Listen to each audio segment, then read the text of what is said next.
দামামা বেজে উঠেছে কোরীয় উপদ্বীপে। যুদ্ধের জন্য পুরোপুরি তৈরি ইরানের বন্ধু উত্তর কোরিয়া। আমেরিকার হাতের পুতুল দক্ষিণ কোরিয়ার উস্কানিতে উত্তর কোরিয়া এখন যুদ্ধের দ্বারপ্রান্তে। রবিবার উত্তর কোরিয়া জানিয়েছে, দক্ষিণ কোরিয়ায় আক্রমণের জন্য প্রস্তুত সেনারা।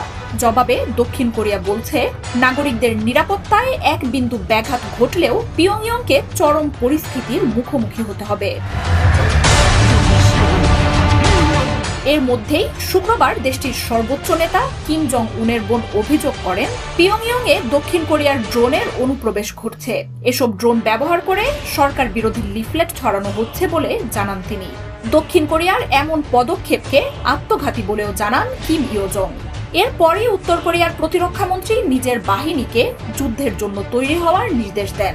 সীমান্তে থাকা আর্টিলারি ও সেনা ইউনিটগুলোকে যে কোনো মুহূর্তে দক্ষিণ কোরিয়ায় গুলি চালানোর জন্য